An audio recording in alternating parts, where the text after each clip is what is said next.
नमो भगवते वासुदेवाय। जय माता दी दोस्तों, आप देख रहे हैं आपका अपना यूट्यूब चैनल व्रत त्योहार कथाएं। मैं हूं आपके साथ रिमझिम शर्मा। आज कार्तिक मास महात्म्य का मैं आखिरी अध्याय आपको सुनाने जा रही हूं। इसी के साथ ये महात्म्य कथाएं आज यहाँ पर संपन्न हो जाएगी। कार्तिक मास महात्म्य का 29वां और 30वां अध्याय है ये। तो जो भी भक्त अब तक कार्तिक मास के सभी महात्म्य अध्यायों को, कथाओं को सुनते आ रहे हैं, वो इन आखिरी अध्यायों को भी जरूर श्रवण कीजिए। आज के अध्याय में बताया गया है भीष्म पंचक व्रत के बारे में। तो भीष्म पंचक व्रत क्या है और क्या उसका महत्व है, क्या पुण्यफल है, इसका वर्णन इस अध्याय में किया गया है। तो सभी भक्त कार्तिक मास महात्म्य के इस आखिरी कथा का प्रेम पूर्वक श्रवण जरूर कीजिए। जय श्री हरि विष्णु।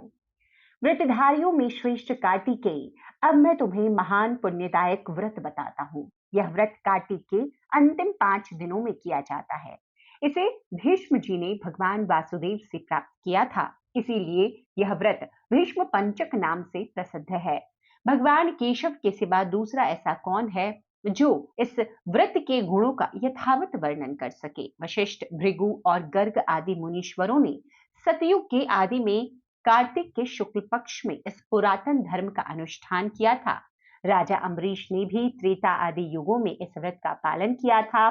ब्राह्मणों ने ब्रह्मचर्य पालन, जप तथा हवन कर्म आदि के द्वारा और क्षत्रियों एवं वैश्यों ने सत्य शौच आदि के पालन पूर्वक इस व्रत का अनुष्ठान किया है। सत्यहीन मूढ़ मनुष्यों के लिए इस व्रत का अनुष्ठान असंभव है। जो इस व्रत को पूर्ण कर लेता है उसने मानो सब कुछ कर लिया। कार्तिक के शुक्ल पक्ष में एकादशी को विधि पूर्वक स्नान करके 5 दिनों के व्रत को ग्रहण करें। व्रती पुरुष प्रातः स्नान के बाद मध्याह्न के समय भी नदी, झरने या पोखरे पर जाकर शरीर में गोबर लगाकर विशेष रूप से स्नान करें। फिर चावल, जौ और तिलों के द्वारा क्रमशः देवताओं, ऋषियों और पितरों का तर्पण करें। मौन भाव से स्नान करके धुले हुए वस्त्र पहन दृढ़ता पूर्वक व्रत का पालन करें। ब्राह्मण को पंचरत्न दान दे, लक्ष्मी सहित भगवान विष्णु का प्रतिदिन पूजन करे। इस पंचव्रत के अनुष्ठान से मनुष्य वर्ष भर की संपूर्ण व्रतों का फल प्राप्त कर लेता है। जो मनुष्य निम्नांकित मंत्रों से भीष्म को जलदान देता है और अर्घ के द्वारा उनका पूजन सत्कार करता है, वह मोक्ष का भागी होता है। मंत्र इस प्रकार है। जिनका गोत्र व्याघ्र पद और प्रवर सांकृत्य है, उन संतान रहित राजर्षि भीष्म के लिए यह जल समर्पित है। जो वसुओं के अवतार तथा राजा शंतनु के पुत्र हैं, उन आजन्म ब्रह्मचारी भीष्म को मैं अर्घ्य दे रहा हूं। तत्पश्चात सब पापों का हरण करने वाले श्रीहरि का पूजन करें। उसके बाद प्रयत्न पूर्वक भीष्म पंचक व्रत का पालन करना चाहिए। भगवान को भक्ति पूर्वक जल से स्नान कराएं। फिर मधु, दूध, घी, पंचगव्य, गंध और चंदन मिश्रित जल से उनका अभिषेक करें। तदंतर सुगंधित चंदन और केसर में कपूर और खस मिलाकर भगवान के विग्रह पर उसका लेपन करें। फिर गंध और धूप के द्वारा सुंदर फलों से श्री हरि की पूजा करें तथा उनकी प्रसन्नता के लिए भक्ति पूर्वक घी मिलाया हुआ गूगल जलाएं। लगातार 5 दिनों तक भगवान के समीप दिन रात दीपक जलाए रखें। देवाधिदेव श्री विष्णु को नैवेद्य के रूप में उत्तम अन्न निवेदन करें। इस प्रकार भगवान का स्मरण और उन्हें प्रणाम करके उनकी अर्चना करें। फिर ओम नमो वासुदेवाय इस मंत्र का 108 बार जप करें तथा उनके षट्छर मंत्र के अंत में स्वाहा पद जोड़कर उसके उच्चारण पूर्वक घृत मिश्रित तिल, चावल और जौ आदि से अग्नि में हवन करें। सांध्य काल में संध्योपासना करके भगवान गरुड़ ध्वज को प्रणाम करें और फिर पूर्ववत षड्क्षर मंत्र का जप करके व्रत पालन पूर्वक पृथ्वी पर शयन करें। इन सब विधियों का 5 दिनों तक पालन करते रहना चाहिए।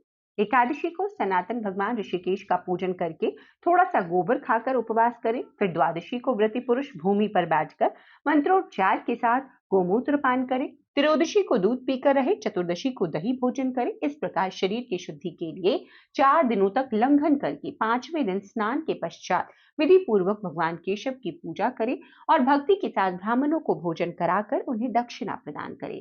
पाप बुद्धि का परित्याग करके बुद्धिमान पुरुष ब्रह्मचर्य का पालन करे। शाकाहार से अथवा मुनियों के अन्न तिन्नी के चावल से इस प्रकार निर्वाह करते हुए मनुष्य श्री कृष्ण के पूजन में संलग्न रहे।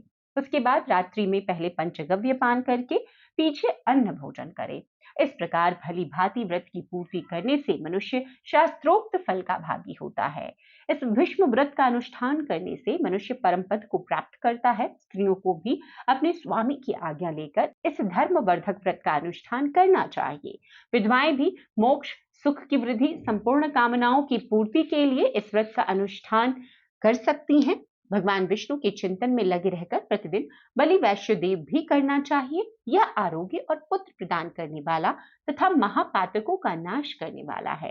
एकादशी से लेकर पूर्णिमा तक का जो व्रत है वह इस पृथ्वी पर भीष्म पंचक के नाम से विख्यात है। भोजन परायण पुरुष के लिए इस व्रत का निषेध है। इस व्रत का पालन करने पर भगवान विष्णु शुभ फल प्रदान करते हैं। महादेव जी कहते हैं कि यह मोक्षदायक शास्त्र अनाधिकारी पुरुषों के सामने प्रकाशित करने योग्य नहीं है। जो मनुष्य इसका श्रवण करता है वह मोक्ष को प्राप्त होता है। कार्तिकेय इस व्रत को यत्न पूर्वक गुप्त रखना चाहिए। जो त्यागी मनुष्य हैं वे भी यदि इस व्रत का अनुष्ठान करें तो उनके पुण्य को बतलाने में मैं असमर्थ हूँ। इस प्रकार कार्तिक मास का जो कुछ भी फल है वह सब मैंने बतला दिया। भगवान श्री कृष्ण कहते हैं, देवदेव भगवान शंकर ने पुत्र की मंगल कामना से यह व्रत उसे बताया था। पिता के वचन सुनकर कार्तिकेय आनंद मग्न हो उठे। जो मनुष्य भक्ति पूर्वक इस कार्तिक महात्म्य को पढ़ता है, सुनता है और सुनकर हृदय में धारण करता है वह सब पापों से मुक्त हो भगवान विष्णु के लोक में जाता है। इस महात्म्य का श्रवण करने मात्र से ही धन, धान्य, यश, पुत्र, आयु और आरोग्यता की प्राप्ति हो जाती है। तो इस प्रकार कार्तिक मास महात्म्य की यह कथाएं आज मैं यहीं पर समाप्त करती हूँ। यह आखिरी अध्याय जो था वो मैंने आपके साथ आज शेयर कर दिया है। उम्मीद करती हूँ पूरे मास आपने कार्तिक मास महात्म्य के इन कथाओं का, इन अध्यायों का श्रवण किया होगा। आगे माघ मास में भी मैं इसी प्रकार माघ मास की महात्म्य अध्यायों, कथाओं को आपके साथ लेकर आपके लिए सुनाती रहूंगी, तो उन कथाओं का भी जरूर श्रवण कीजिएगा। चैनल पर इसी प्रकार की जानकारियां, सभी प्रकार के धर्म अनुष्ठानों, व्रतों, विधि, उपायों से जुड़ी हुई मैं लगातार आपके साथ शेयर करती हूँ। तो चैनल के साथ बने रहें। वीडियो देखने के लिए बहुत बहुत शुक्रिया। जय श्री हरि विष्णु, जय माता लक्ष्मी।